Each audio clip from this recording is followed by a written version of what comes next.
Hi, ഞാനിന്ന് വന്നിരിക്കുന്നത് lemon സ്കോഷിൻ്റെ recipe ആയിട്ടാണ്. വിരുന്നുകാരൊക്കെ വരുമ്പോൾ നാരങ്ങയൊക്കെ പിഴിഞ്ഞ് പഞ്ചസാരയൊക്കെ കലക്കിയിട്ട് നാരങ്ങ വെള്ളം ഉണ്ടാക്കിയെടുക്കാൻ നമ്മൾ എത്ര ടൈമാണ് പോണത്. അപ്പോൾ അതൊന്നും ഇല്ലാതെ ലെമൺ സ്കോഷ് വെച്ചിട്ട് ഞൊടിയിടയിൽ തന്നെ നമുക്ക് നാരങ്ങ വെള്ളം എങ്ങനെ തയ്യാറാക്കി എടുക്കാമെന്ന് നോക്കാം. ഈ ലെമൺ സ്കോഷ് കടയിൽ കിട്ടുന്ന അതേ ടേസ്റ്റിൽ തന്നെ നമുക്ക് വീട്ടിൽ പെട്ടെന്ന് തയ്യാറാക്കി എടുക്കാൻ പറ്റും. അപ്പോൾ റെസിപ്പി എങ്ങനെയാണെന്ന് നോക്കാം. അതിനു മുന്നേ ചാനൽ സബ്സ്ക്രൈബ് ചെയ്തിട്ടില്ലെങ്കിൽ സബ്സ്ക്രൈബ് ചെയ്യാൻ മറക്കല്ലേ. കൂടെ ആ ബെൽ ബട്ടൺ കൂടി ക്ലിക്ക് ചെയ്താൽ ഞാൻ അപ്ലോഡ് ചെയ്യുന്ന എല്ലാ റെസിപ്പീസിൻ്റെയും നോട്ടിഫിക്കേഷൻ ഉടൻ തന്നെ നിങ്ങൾക്ക് ലഭിക്കും. ഇതിനു വേണ്ട ചേരുവകൾ: നാരങ്ങ നീര് 1 കപ്പ്, വെള്ളം 1 കപ്പ്, പഞ്ചസാര 2 കപ്പ്, ഉപ്പ് 1/2 ടീസ്പൂൺ. ഇൻഗ്രീഡിയൻസിൻ്റെ ലിസ്റ്റ് താഴെ ഡിസ്ക്രിപ്ഷൻ ബോക്സിൽ കൊടുക്കുന്നുണ്ട്. ഇനി നമുക്കിത് തയ്യാറാക്കുന്നത് എങ്ങനെയാണെന്ന് നോക്കാം. ഇത് തയ്യാറാക്കാൻ വേണ്ടിയിട്ട് ഞാനിവിടെ 15 നാരങ്ങയാണ് എടുത്തിരിക്കുന്നത്. ഇത് നല്ല പഴുത്ത നാരങ്ങയാണ്. അപ്പോൾ ഇത് ഞാൻ കുറച്ച് ചൂടുവെള്ളത്തിൽ ഇട്ട് വെച്ചേക്കാണ്. അരമണിക്കൂർ കഴിഞ്ഞിട്ട് നമുക്ക് ഇത് പിഴിഞ്ഞെടുക്കാം. ചൂടുവെള്ളത്തിൽ ഇട്ട് വെച്ചതിന് ശേഷം നാരങ്ങ പിഴിഞ്ഞെടുത്താൽ നമുക്ക് മുഴുവൻ നീരും പിഴിഞ്ഞെടുക്കാൻ പറ്റും.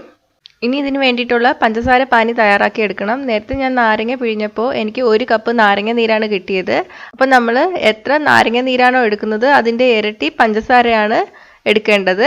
അപ്പോൾ 1 കപ്പ് നാരങ്ങ നീരിന് ഞാനിവിടെ 2 കപ്പ് പഞ്ചസാരയാണ് എടുത്തിരിക്കുന്നത്. ഇനി ഇതിലോട്ട് പഞ്ചസാരയുടെ പകുതി വെള്ളം ചേർത്ത് കൊടുക്കാം. അതായത് 1 കപ്പ് വെള്ളം ചേർത്ത് കൊടുക്കുക. ഇനി ഇത് പാനി കാച്ചിയെടുക്കാം. ഇതിപ്പോൾ ഈ കളറാണെങ്കിലും നല്ല തിളച്ചു വരുമ്പോൾ വെള്ളം ക്ലിയർ ആയിട്ട് വരും. പഞ്ചസാര പാനി നമ്മൾ 1 സ്ട്രിങ് കൺസിസ്റ്റൻസി ആവുന്ന വരെ വേണം ചൂടാക്കി എടുക്കാൻ വേണ്ടിയിട്ട്. അതായത് 1 നൂൽ പരുവം ആയി വരണം.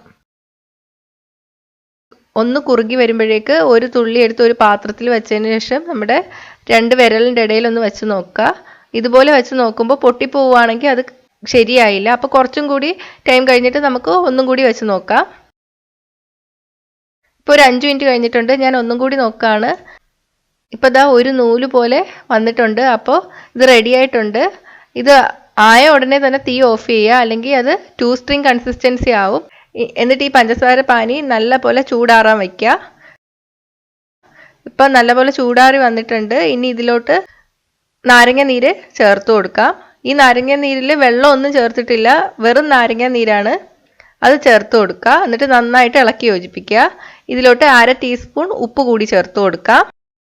ഇവിടെ ലെമൺ സ്കോഷ് തയ്യാറായിട്ടുണ്ട്. പക്ഷെ ചെറിയൊരു കളറിന് വേണ്ടിയിട്ട് ഞാൻ ഒരു തുള്ളി യെല്ലോ കളറ് ചേർത്ത് കൊടുക്കുകയാണ്. വീട്ടിൽ തയ്യാറാക്കുമ്പോൾ അതിൻ്റെയൊന്നും ആവശ്യമില്ല. നമ്മൾ പിന്നെ കടയിൽ നിന്ന് വാങ്ങുമ്പോൾ യെല്ലോ കളറൊക്കെ ആയിരിക്കും. അത് തോന്നിക്കാൻ വേണ്ടിയിട്ടാണ് ഞാനിവിടെ യെല്ലോ കളർ ചേർത്തത്. ഞാനിപ്പോൾ ഒരു തുള്ളി ചേർത്തുകൊണ്ട് സ്കോഷിന് മാത്രമേ ഈ മഞ്ഞ കളർ ഉണ്ടാവുള്ളൂ. നാരങ്ങ വെള്ളം ഉണ്ടാക്കിയെടുക്കുമ്പോൾ കളറൊന്നും കാണില്ല. സാധാരണ നമ്മുടെ നാരങ്ങ വെള്ളത്തിൻ്റെ കളർ തന്നെ കാണുള്ളൂ. ഇനിയിപ്പം നിങ്ങൾക്ക് നാരങ്ങ വെള്ളത്തിന് യെല്ലോ കളർ വേണമെങ്കിൽ കുറച്ച് കൂടുതൽ കളർ ചേർത്ത് കൊടുക്കുക. ഇനി ഇത് നമുക്ക് ഒരു ഗ്ലാസിൻ്റെ ജാറിലോ ഒരു ഗ്ലാസിൻ്റെ കുപ്പിയിലോ ഒഴിച്ചിട്ട് അടച്ച് ഫ്രിഡ്ജിൽ സൂക്ഷിക്കാം.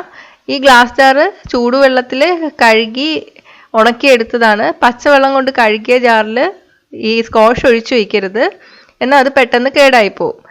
ഇത് 1 മാസം വരെ നമുക്ക് കേടുകൂടാതെ ഫ്രിഡ്ജിൽ സൂക്ഷിക്കാൻ പറ്റും. ഇനി ഇത് ഉപയോഗിച്ചിട്ട് നാരങ്ങ വെള്ളം തയ്യാറാക്കി എടുക്കുന്നത് എങ്ങനെയാണെന്ന് നോക്കാം.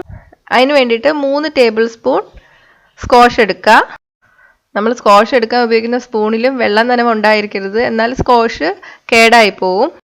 ഇപ്പോൾ 3 ടേബിൾ സ്പൂൺ സ്കോഷ് എടുത്തിട്ടുണ്ട്. ഇതിലോട്ട് 1 കപ്പ് വെള്ളം ചേർത്ത് കൊടുക്കുക. എന്നിട്ടൊന്ന് കലക്കി കൊടുക്കുക. അപ്പം നമ്മുടെ നാരങ്ങ ജ്യൂസ് റെഡിയായി. എന്ത് ഈസിയാ അല്ലേ? നല്ല ടേസ്റ്റാണ്. ഇത് തയ്യാറാക്കി വെച്ചാൽ നമുക്ക് കുലുക്കി സർബത്ത് ഉണ്ടാക്കാനും എളുപ്പമാണ്. മുന്തിരി ചേർത്ത് കുലുക്കി സർബത്ത് പണ്ട് അപ്ലോഡ് ചെയ്തിട്ടുണ്ടായിരുന്നു. അത് കണ്ടിട്ടില്ലെങ്കിൽ അതിൻ്റെ ലിങ്ക് ഞാൻ താഴെ ഡിസ്ക്രിപ്ഷൻ ബോക്സിൽ കൊടുക്കുന്നുണ്ട്. ലെമൺ സ്കോഷ് ഉണ്ടാക്കുന്നത് എങ്ങനെയാണെന്ന് കണ്ടില്ലേ? ഈസി അല്ലേ? അപ്പോൾ ഇതൊന്ന് ട്രൈ ചെയ്ത് നോക്കുക. ട്രൈ ചെയ്തിട്ട് അഭിപ്രായം കമൻറ്റ് ചെയ്യുക. ഇഷ്ടമായെങ്കിൽ ലൈക്കും ഷെയറും ചെയ്യുക.